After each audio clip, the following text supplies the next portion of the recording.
So what does it look like when a small academic corner of the internet suddenly gets discovered by the entire world? Well, today we're digging into the incredible story of a scientific journal that saw just explosive, completely unexpected growth. It's a fascinating data mystery, and we're going to piece it all together. Let's just start with the headline number, 12.5 times. That's how much the unique visitor count for a journal called Brain skyrocketed in just 1 year. That isn't just growth, folks. That is a digital earthquake. And this chart really puts that into perspective. Get this, the total number of visitors for the entire year of 2024 was just under 45,000. Fast forward to January 2026, and they're getting over 68,000 unique visitors in a single month.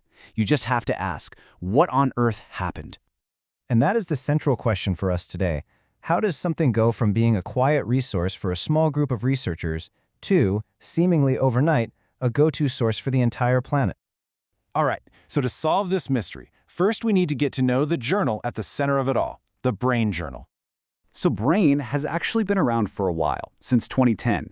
It's an open access journal, meaning anyone can read it, and it focuses on a super specific, but now incredibly relevant area, the intersection of AI and neuroscience.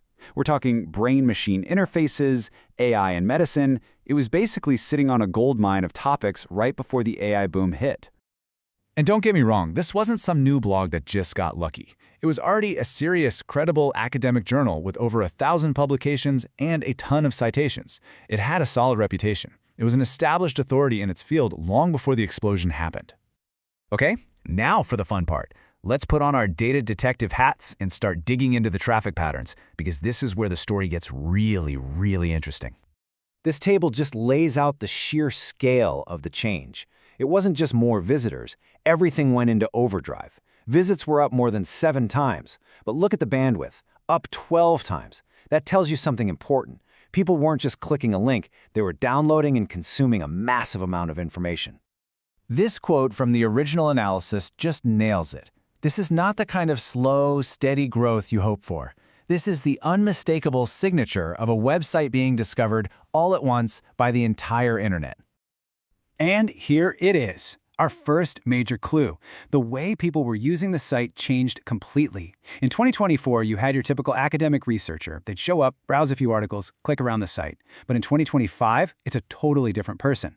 They land on one specific article, usually from a Google search. They read it, and they leave.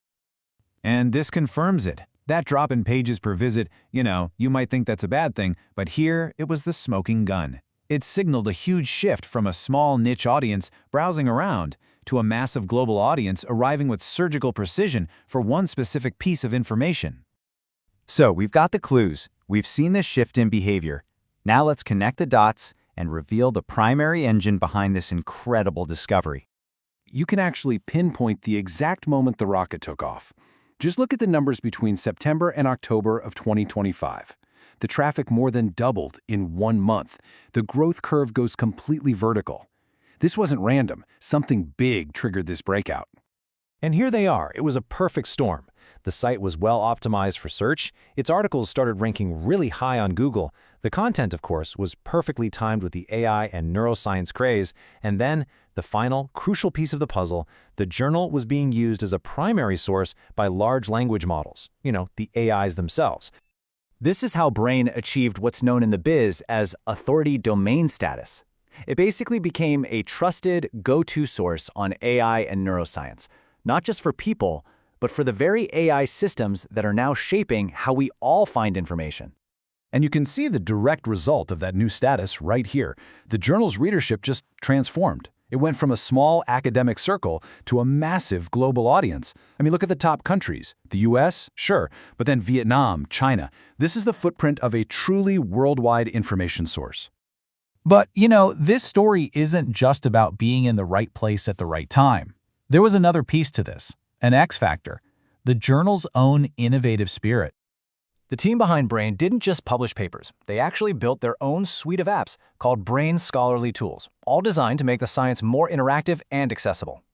For instance, they created Brain Comics, which turns these super dense research papers into visual summaries. It's a genius way to reach a wider audience. They also made Brain Presenter, which gives you narrated slide summaries of articles in multiple languages. Again, it's all about breaking down barriers to knowledge. And this is just so cool. They even built BrainForge, an AI assistant to help researchers brainstorm. So the journal wasn't just a subject of AI's discovery, it was actively using and innovating with AI itself. That just screams authority. So, after all that, what does this incredible case study really tell us about the bigger picture? Let's just zoom out for a second for the final takeaway. The transformation of the Brain Journal is so much more than just a wild data story. It's really a preview of the future of information itself. We are watching a shift where knowledge is no longer just passed around by human experts, but is increasingly being curated and amplified by artificial intelligence. And that leaves us with one last really crucial question to think about. In a world where AI systems are becoming the new gatekeepers of knowledge, deciding which sources are reliable and what information we get to see, who or what is going to curate the curators?